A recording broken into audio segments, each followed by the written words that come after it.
Good morning, Black America, Grand Rising Beloved. I'm CryptoStockMarcus, and here's what's moving the market today.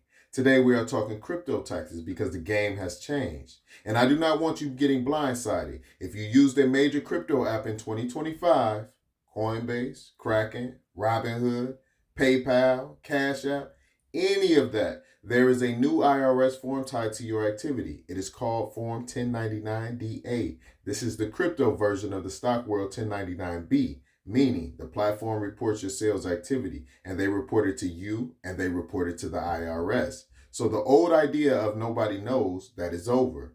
Now here is the key date. The IRS guidance says brokers must furnish that 1099-DA information to you by February 17, 2026. That is for 2025 activity. So if you did transactions in 2025, this is why you are hearing noise right now. And here is what is making people nervous. So exchanges are delayed. Coinbase says it will provide the 2025 Form 1099-DA no later than March 17, 2026. So yes, that is later than what most people expected. Let me translate what that means in plain language. If your form shows up mid-March, your tax return is due April 15th. That is not a lot of time, especially if you traded a lot or moved assets around or used multiple exchanges. Now let me calm the room down. This form is not saying you owe tax on big, scary proceed number. The form shows proceeds, that is money received from sales. It is not automatically your profit. Profit is proceeds minus your cost basis, and your cost basis is what you paid. Here is the problem.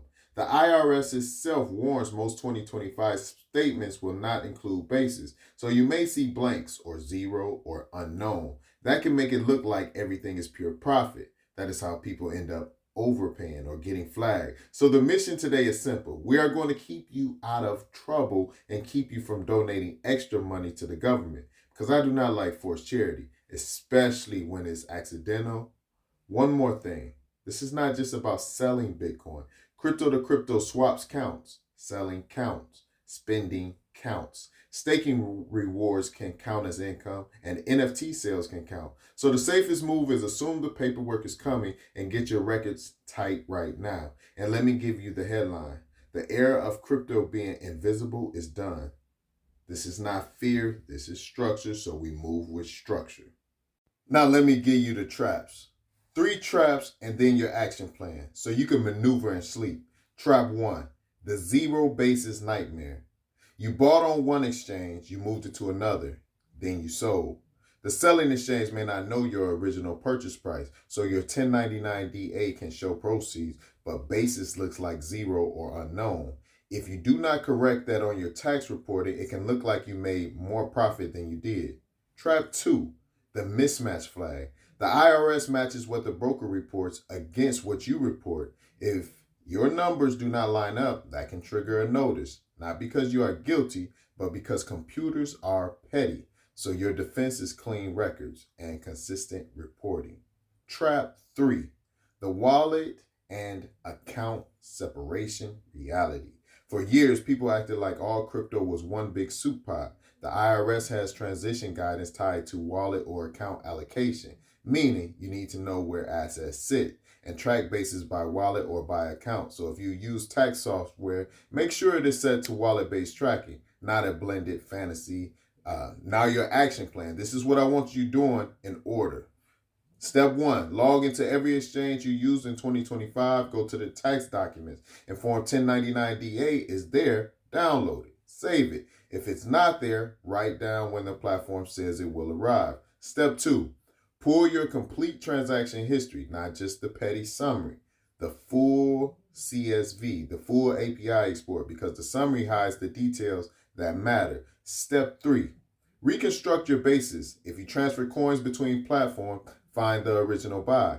Match it to the sale. If you cannot, use reputable crypto tax software and feed it all wallets and exchanges so it can connect the dots. Step 4, label internal transfers as transfers, not sales. If you move from Coinbase to your hardware wallet, that is not a taxable sale by itself. But if you do not label it correctly in your records, you create phantom gains, and phantom gains become real taxes. Step 5, if you're waiting on delayed forms and you cannot reconcile in time, consider filing an extension. That extends your filing time, not your payment time. So you still estimate what you owe and you pay by the deadline. Then you finalize the paperwork with breathing room. Now zoom out. This is bigger than one form. Globally, there is a reporting framework called CARF. More jurisdictions are committing to it, with information exchange expected to start around 2027 or 2028 for many, meaning the world is building a reporting grid so the move is not hiding. The move is being accurate. That is how you protect your money. That is how you protect your peace, and that is how you stay in the game.